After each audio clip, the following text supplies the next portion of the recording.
At 9:47 p.m., my phone lit up on the kitchen counter. I remember the exact time because I had just finished rinsing the last plate from dinner. The apartment was quiet in that comfortable way evenings usually are when nothing important is supposed to happen. The screen blinked once, then settled. Her name. For a moment, I assumed it would be something ordinary. A question about groceries, maybe a quick running late. Instead, the message sat there, simple and cold. 3 words. We should separate. I didn't pick up the phone right away. Water still ran slowly from the faucet, dripping against the metal sink. Somewhere in the building above me, someone dragged a chair across the floor. Everything else felt strangely still. When I finally dried my hands and looked at the message again, it hadn't changed. 3 words. Not can we talk. Not I'm struggling. Not even I'm sorry. Just a conclusion. I leaned against the counter and read it again, trying to understand what emotion was supposed to arrive first. Anger, maybe, or panic. But neither of those showed up. Instead, there was a quiet realization that the message wasn't really the beginning of anything. It was the end of something that had already been fading for months. The signs had been there if I was honest with myself. Conversations that ended quicker than they used to. Nights where we sat in the same room but lived inside separate thoughts. Plans that slowly stopped including both of us. We had both learned the skill of pretending distance was temporary. Apparently, she had decided it wasn't. My phone remained in my hand while I stared at the message thread.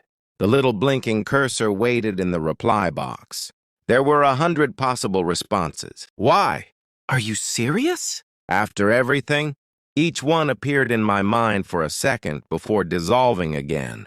None of them felt useful. If she had already reduced the entire relationship to 3 words sent by text, then anything emotional I said would only drag us back into the same cycle we'd been quietly living inside. The faucet kept dripping. 9:49 p.m. I placed the phone on the counter and walked into the living room. The lamp beside the couch cast a soft yellow circle across the floor. Her book still rested on the coffee table where she'd left it earlier that week.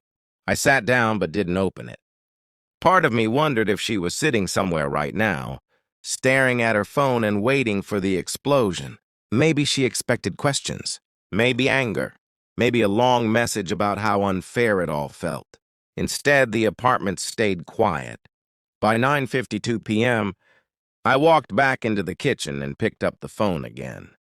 The message still waited there. 3 words that were supposed to close the door. For a moment, I typed a long paragraph. Then I erased it. I tried another version. That one disappeared too. Eventually, I understood something simple. The relationship had probably ended slowly over time. But how it ended tonight was still partly my choice. I opened the reply box again and typed 4 words. I understand. Take care. I read them once. No sarcasm. No accusation. Just the truth. Then I pressed send. The message left the screen and settled into the thread beneath hers. 3 words, then 4. For the first time that night, I felt my shoulders relax slightly. Not because the situation was good, but because it was finally clear. I placed the phone face down on the counter and poured myself a glass of water.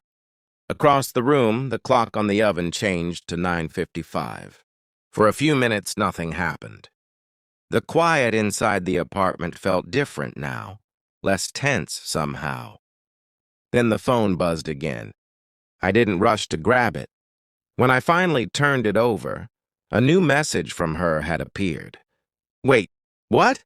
I stared at the screen. A second message followed almost immediately. You're just okay with this? I could almost hear the confusion inside the words. Whatever reaction she had expected, it clearly wasn't that. The phone buzzed again. This time it was a call. Her name flashed across the screen. I watched it ring without answering, not out of cruelty. Just because, for the first time in a long time, I wasn't sure the conversation needed to happen immediately. The call ended. A few seconds later, another message arrived. "Can we talk?" I sat down at the kitchen table and looked around the room. Nothing in the apartment had changed. The same furniture, the same quiet night outside the windows. But something inside me had shifted in a way that felt difficult to explain. For months, every difficult conversation between us had carried an invisible urgency, as if the relationship might collapse if we didn't solve everything right away. Tonight, she had already declared it over. And strangely, that gave me space to breathe. I turned the phone over again and left it on the table. Across the screen of the darkened phone, the reflection of the kitchen light looked steady and calm.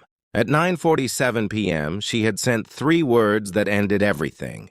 At 9:52, I had sent 4 that changed the direction of the moment. What happened next wasn't clear yet, but for the first time in a while, I wasn't rushing to chase the answer.